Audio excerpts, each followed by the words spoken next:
Seja muito bem-vindo ao Tropa de Elite de Jesus.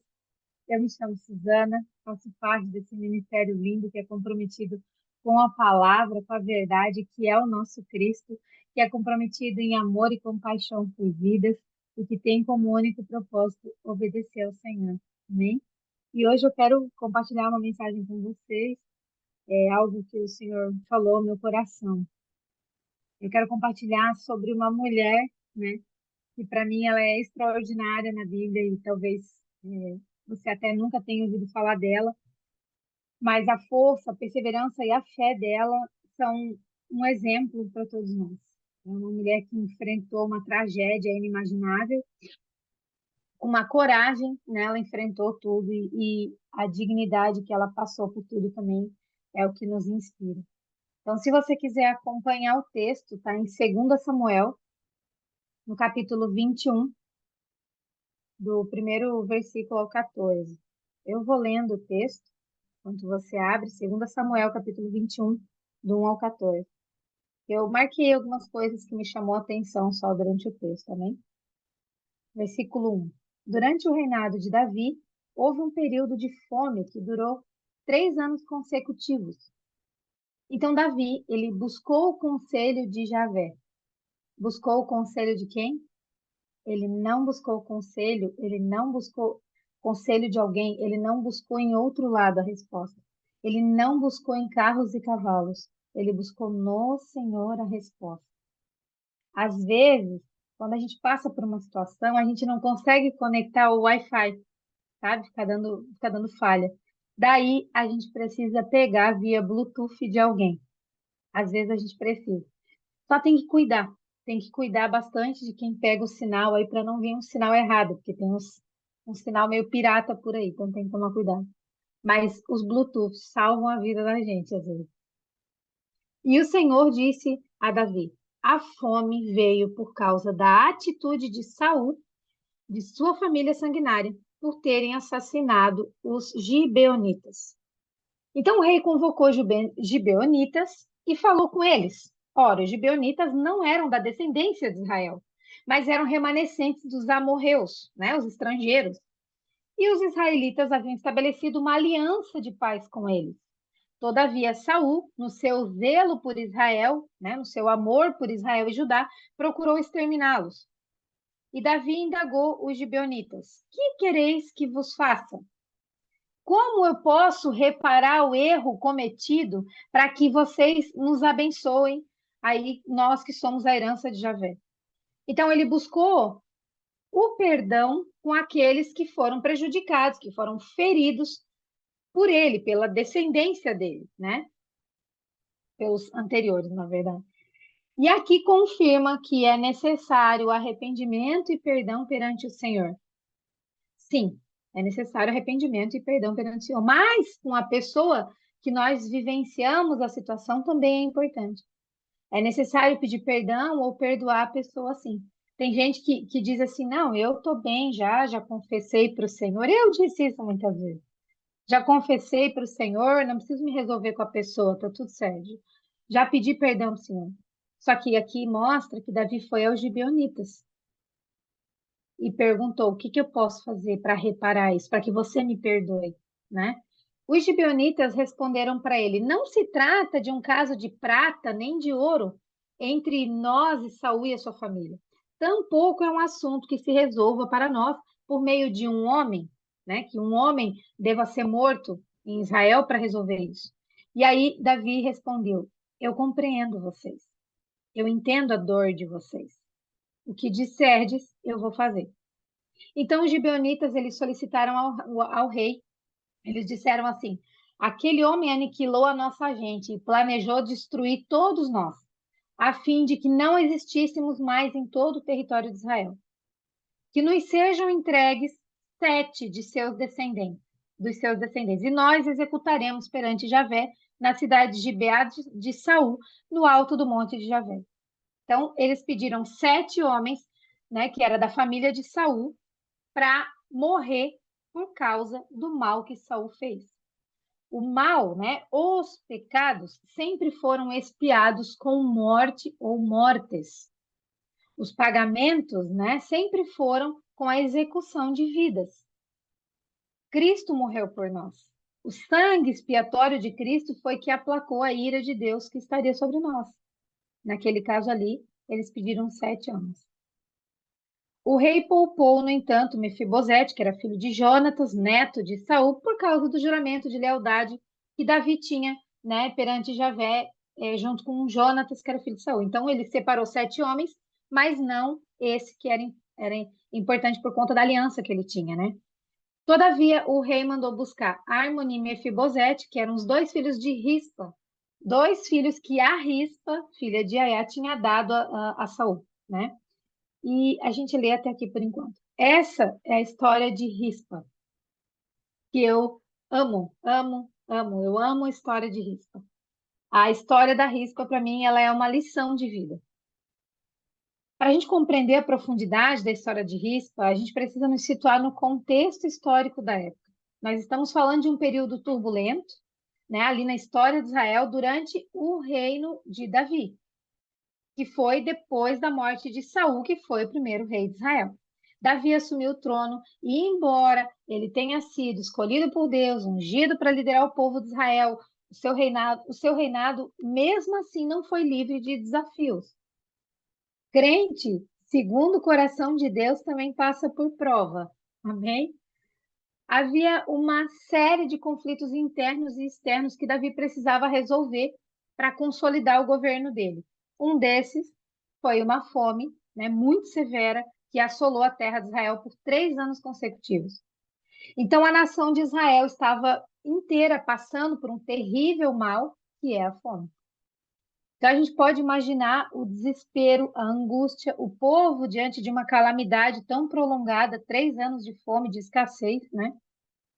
Essa escassez de alimentos, ela trouxe com certeza sofrimento, incerteza, e Davi, como rei, ele buscava entender a causa dessa desgraça. Em sua busca por respostas, ele consulta o Senhor e Deus revelou que a fome era uma consequência de um pecado cometido por Saul, seu predecessor ali. Saul, né, o rei Saul, em um momento de zelo, ele tentou exterminar os gibeonitas, que era um povo estrangeiro, e ele matou quase todo mundo lá. E aí os gibeonitas eram um povo que eles tinham feito um pacto de paz com a nação de Israel lá no passado, nos dias de Josué.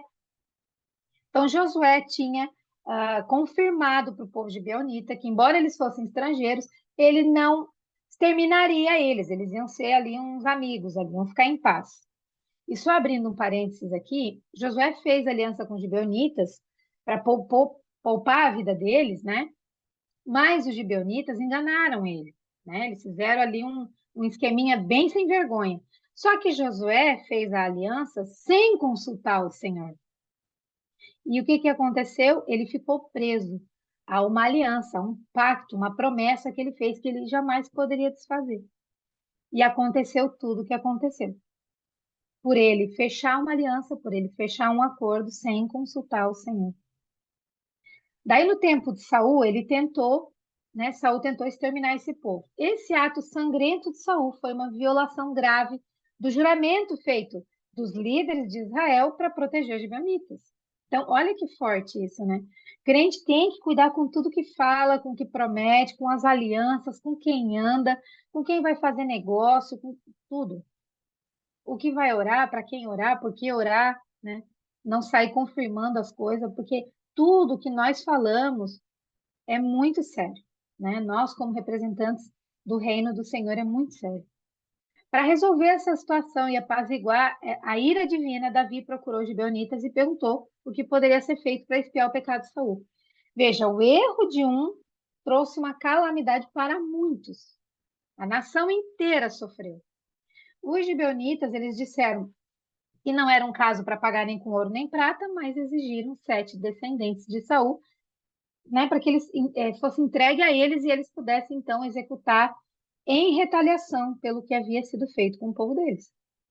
Entre os 7 descendentes de Saul foram escolhidos 2 filhos, né, os 2 filhos de Rispa. E para Rispa, é claro que essa decisão, né, tudo que estava acontecendo foi devastador. Seus filhos seriam sacrificados não nem por seus próprios pecados, mas pelos pecados do pai.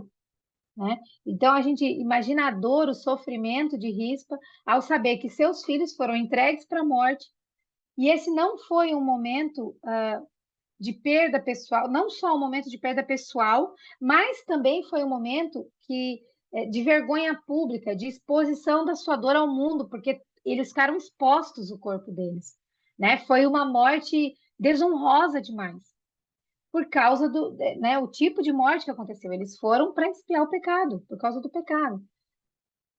Mas é justamente nesse ponto de dor e até de desespero que a verdadeira força da Rispa começa a se revelar. Depois que os filhos de Rispa foram executados, os corpos deles ficaram ali, deixados ao ar livre, conforme o costume da época, né? O costume dos que recebiam esse tipo de condenação. Eles não tinham direito a sepultamento, né? Não tinham sepultamento digno.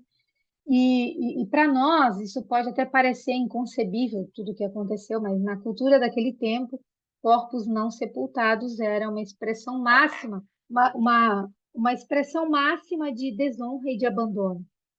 Além de outras questões também, né? Mas não tinha nada pior do que não ser sepultado, né?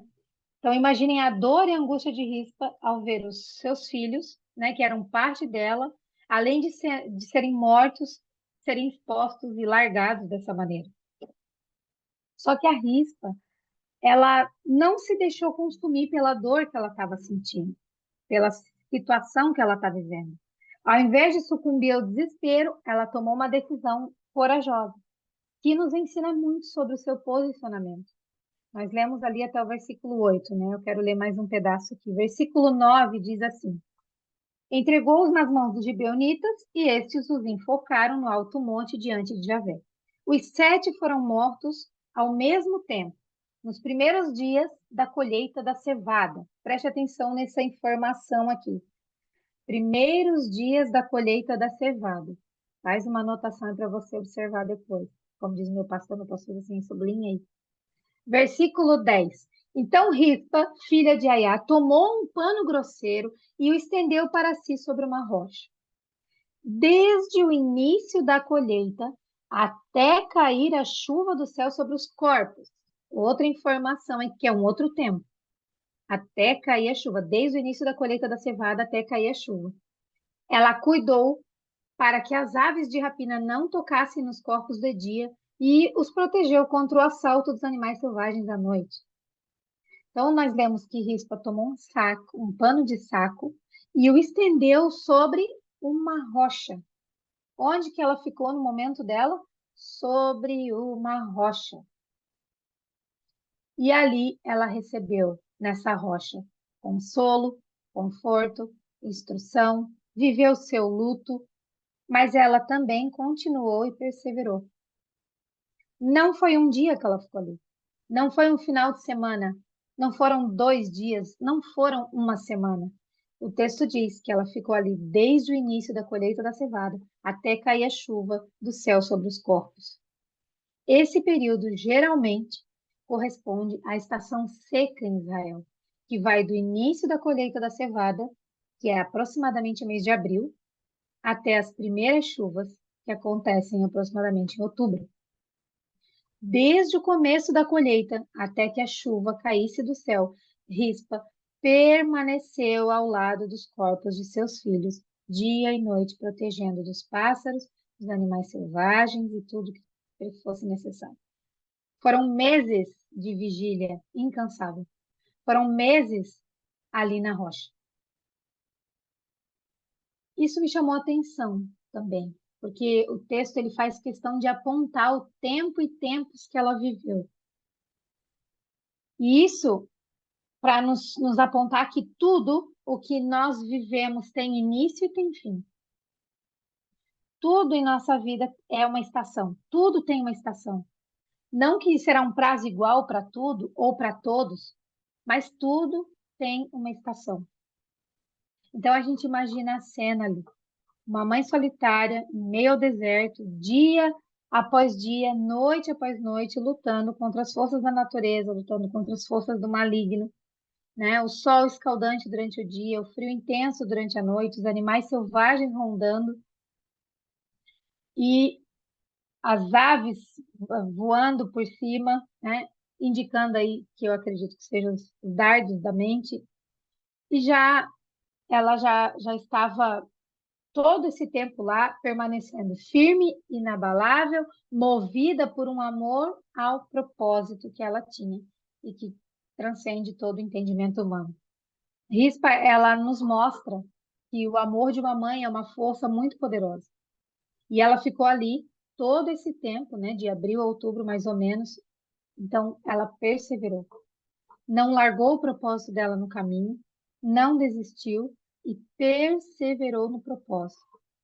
E é por isso que eu comecei a refletir nesse texto, e além de uma mãe posicionada, né, que a Rispa é, ela aponta também para além disso. Ela nos mostra o que significa lutar pelo que é precioso. Ela nos mostra o que significa lutar pelo que Deus entrega em nossas mãos.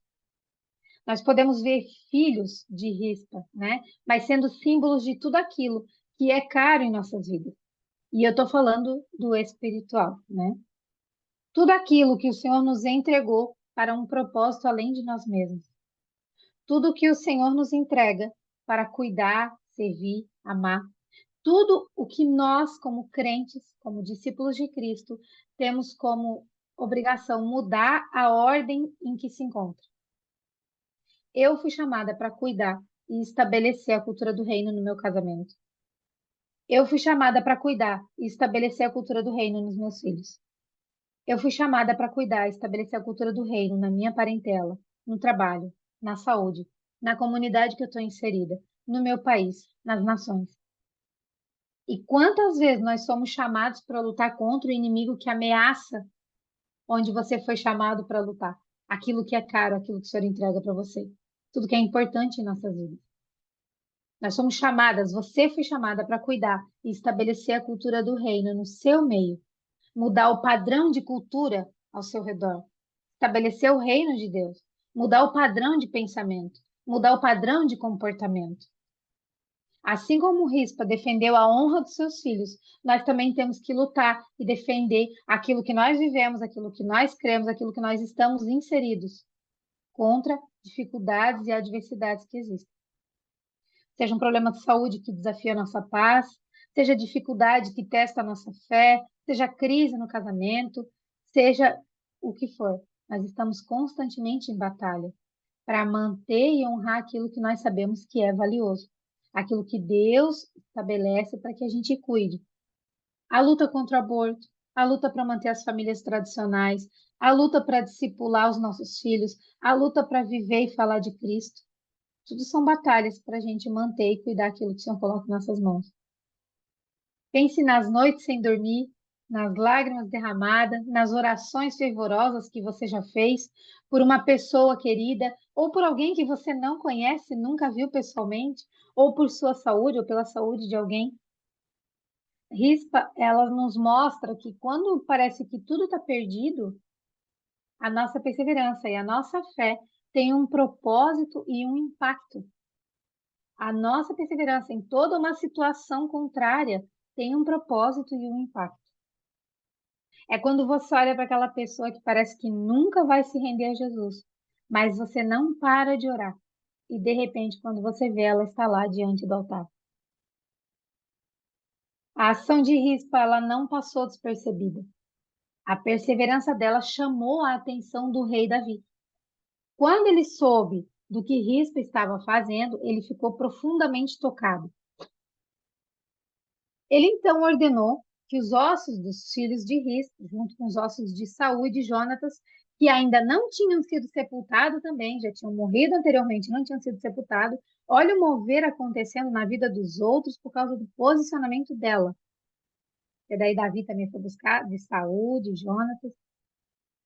Ele ordenou que fossem todos recolhidos e enterrados dignamente. Esse ato de Davi trouxe finalmente um fim à maldição sobre a nação, e Deus respondeu às orações em favor de Israel, encerrando a fome. E é interessante notar aqui que, naquele momento, a fome ainda persistia, porque eles foram executados lá no início, lá em abril, né? Se a gente for trazer para os meses ali, que é quando ela iniciou o cuidado dos corpos. Mas depois que os corpos foram sepultados, o texto registra que foi depois disso que Deus atendeu as orações em favor do povo. Ó, o versículo 14 diz assim: enterraram os ossos de Saul e de Jonatas no túmulo de Quis, pai de Saul, em Zela, ou Zelá, não sei, na terra de Benjamim. Tudo o que o rei mandou foi feito de acordo com a sua vontade. E depois disso, Deus se compadeceu do povo, respondeu às orações em favor da terra de Israel. A fome tinha chegado ao fim, finalmente. Veja, a luta de Rispa, ela trouxe mudança. A sua perseverança não apenas honrou seus filhos, mas também teve um impacto significativo no destino de toda a nação de Israel. Assim como Rispa chamou a atenção do rei Davi, as nossas lutas e as nossas perseveranças não passam despercebidas pelo nosso rei. Quando nós fazemos tudo de acordo com a vontade de Deus, ele se compadece de nós e responde às nossas orações. E quando Deus faz, é muito mais do que nós pedimos ou imaginamos. O impacto expande para tudo que é lado, porque o Senhor, ele sempre vai apontar, incluso para a eternidade. Olha o exemplo do menino Pedrinho, que nós temos orado, ali, estamos orando por ele, não sabemos no que isso pode impactar futuramente, né? Quem sabe nós estamos orando por um grande evangelista e que por ele milhões de vidas serão alcançadas. Tudo isso porque hoje a notícia chegou, a notícia do Pedrinho chegou a nós e nós estamos perseverando em oração até ver o céu se mover em favor dele. A rispa, ela nos ensina que mesmo nos momentos mais sombrios, mais dolorosos, a nossa fé e a nossa perseverança podem trazer luz e esperança para outros. A forma como nós nos comportamos, como nós lidamos com as tragédias, como nos comportamos diante das circunstâncias, ela revela a profundidade da nossa fé. E essa forma como nós nos comportamos responde diretamente na vida das pessoas ao nosso redor. Ela impacta. Veja, tem algumas pessoas que eu tenho orado constantemente, tenho gastado tempo com elas, tenho buscado apontar o caminho, né, para elas. E uma das pessoas, né, uma pessoa me perguntou como que eu estava nesse momento, né? Como que eu estava, como é que estava sendo a minha vida. E eu disse que eu estava bem.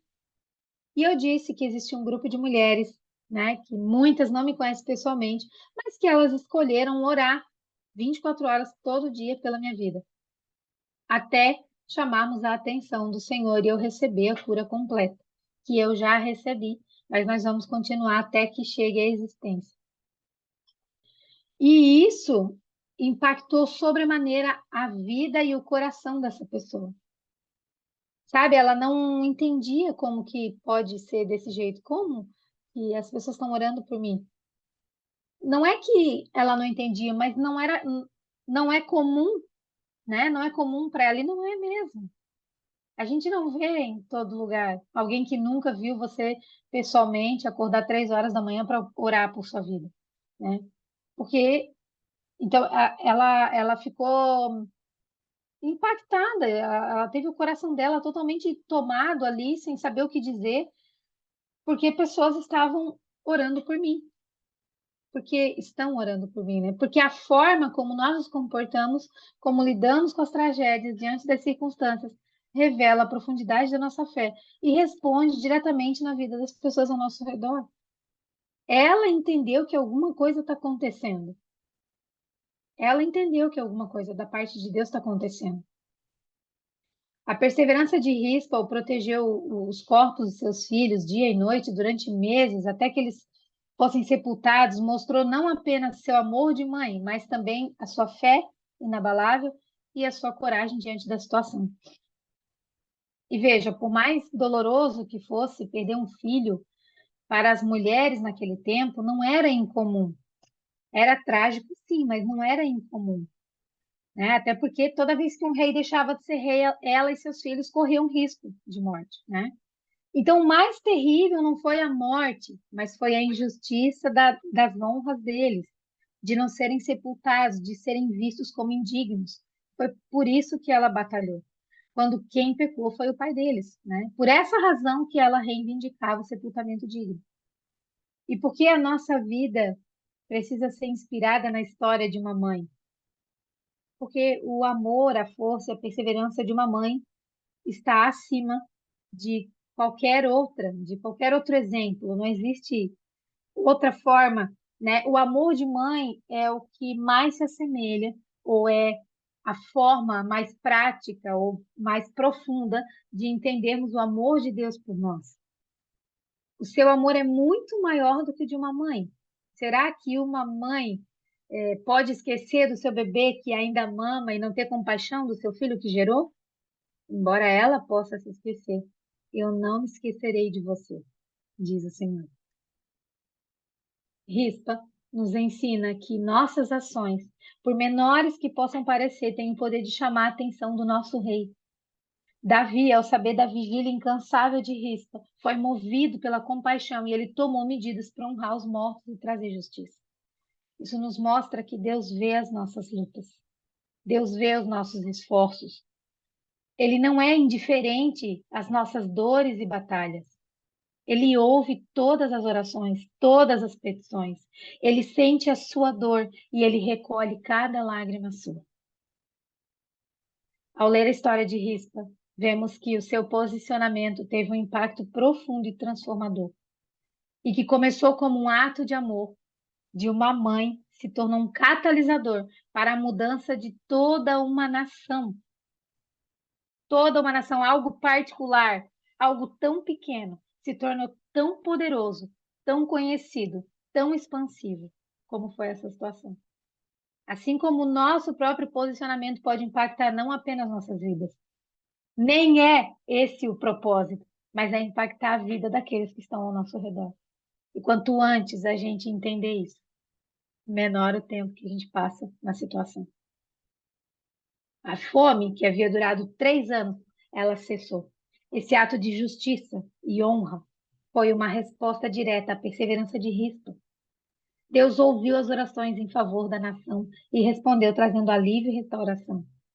Que a nossa perseverança seja como uma luz para os outros. Quando vemos alguém lutando com fé e coragem, quando a gente vê alguém lutando, a gente orando, né, a gente vê pessoas fazendo isso, isso também nos inspira a fazer o mesmo. Que a gente seja essas inspirações para outros. Que a nossa vida seja um testemunho vivo do poder de Deus, mostrando que quando a gente está com Ele, a gente pode superar qualquer adversidade. A nossa perseverança chama a atenção do nosso Rei. Então eu convido você a refletir sobre a história de Rispa. Lembrando que para conseguir perseverar, precisa estar sobre a rocha. Amém? Louvado seja o Senhor. Quero convidar você para ceiar. Vamos ceiar juntos, celebrar juntos, em comunhão, a ceia do Senhor. Amém? Prepare o pão, prepare o suco de uva. Se você está vendo na gravação, dê um pause agora. Busca lá seus elementos, busque o pão, busque o suco. Suzana, eu não tenho pão sem fermento. Pega um biscoito, pega pão normal, pega bolo, pega o que você tem para você participar da mesa. Eu não tenho suco de uva, não tem problema, faz com água, porque o nosso Redentor, o nosso Cristo, ele transforma água em vinho. Fique tranquilo. O importante é você não deixar de ceiar. Ah, Suzana, mas eu não sei se eu posso tomar ceia. Não sei se eu posso participar. A ceia é para todo aquele que confessou Jesus Cristo como seu único e suficiente Salvador. A ceia é para aquele que entendeu o sacrifício de cruz. O que Cristo fez por sua vida. A ceia é para as rispas que estão por toda parte, perseverando, firmadas na rocha que é Cristo. E se você é um desses, então você é convidado para sentar-se à mesa do Senhor conosco. Amém? Esse é um momento muito importante para todos nós, para todo cristão, para todo discípulo de Cristo. Porque além de obedecer à ordem do Senhor, a ceia é um momento de comunhão que nos renova o nosso espírito, fortalece a nossa fé. Gente, nós precisamos ceiar. Ela nos capacita a viver, ela nos leva para uma vida que glorifica o Senhor. Nesse período que eu estou vivendo, eu estou, né, aprendi com a pastora e pastora, eu estou ceando com a minha família todos os dias.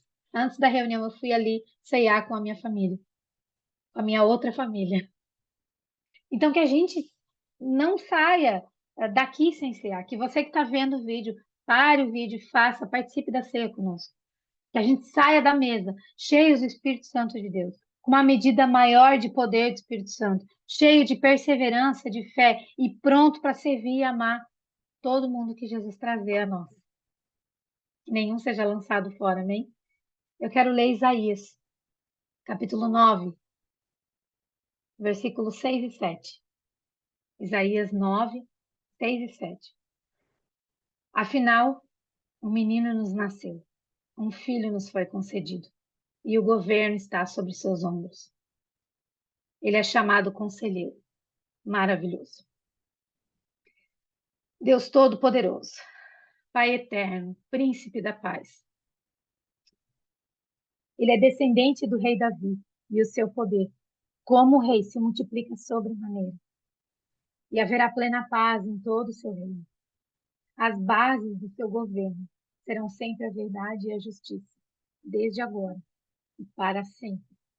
O zelo de Javé, o Senhor dos Exércitos, fará com que tudo isso se realize. Aleluia. Louvado seja o Senhor. Pegue seu pão. Louvado seja o Senhor. Ah, obrigada, Jesus. Obrigada, Jesus. Obrigada pela tua bondade. Obrigada pela misericórdia pelas nossas vidas. Obrigada pela oportunidade de estar aqui, Senhor, com a minha família de Cristo Jesus, ceando, participando, lembrando quem tu és em nossas vidas e o que tu fez por nós. Nós estamos aqui, Senhor, reunidos porque nós reconhecemos a tua soberania, o teu senhorio e nós necessitamos de ti, do teu perdão e do teu favor. Obrigada, Pai, pelo plano de salvação. Obrigada, Jesus, pelo teu sacrifício naquela cruz. Esse é um momento muito especial entre você e o seu amado. Aproveite que você chamou a atenção dele. Se arrependa para ele dos seus maus caminhos. Se arrependa para ele dos seus pecados e receba o perdão. Eu oro, Pai, para que sejamos as rispas do nosso tempo, onde nós estivermos inseridos. Que, assim como a rispa, que a gente venha perseverar diante das adversidades, protegidos e firmados na rocha, sendo consolados por Ti, sendo fortalecidos em Ti. E que a gente chame a atenção do Senhor em nosso favor. Que as nossas vidas elas sejam testemunhos vivos da tua obra transformadora em nós. Que todos nós a gente possa experimentar o teu sobrenatural, o teu milagre, o teu favor sobre as nossas vidas. Nós te apresentamos o pão, que ele é como símbolo do teu corpo, da tua presença em nós. Que venha como um agente de força, que ele seja como agente de fé, de nutrição, de restauração e de cura para nós. Que nossos três corpos recebam essa nutrição, recebam essa cura, recebam essa restauração e que a gente seja nos três corpos plenamente saciados pelo poder que há nesse ato do partir do pão. E nós consagramos a Ti. Amém? Podemos. Glória a Deus. Louvado seja o Senhor. Pegue o seu suco. Amado, nós consagramos a Ti esse suco e representa o Teu sangue, o sangue que foi derramado por nós e sobre nós. O sangue da nova e da eterna aliança, que nos limpa, nos purifica, nos perdoa os pecados. O sangue que afasta a ira do Todo-Poderoso e nos reaproxima do Pai. O sangue que nos transforma, nos fortalece e nos dá vida. Eu oro, Pai, para que Tu desenvolva em nós o mesmo coração, o mesmo sentimento de Cristo Jesus, a mesma retidão, a mesma obediência, a mesma compaixão. E obrigada, Jesus. E obrigada, Jesus. Obrigada, Jesus. Obrigada, Jesus. Nós apresentamos esse suco como símbolo do teu sangue que nos devolve a vida, nos reconcilia com o Pai e nos cura. E nós seguiremos anunciando o teu sacrifício na cruz, a tua obra redentora, até que o Senhor volte. Amém? Podemos viver. Glória a Deus. Glória a Deus. Glória a Deus. Obrigada, Jesus. Louvado seja o Senhor.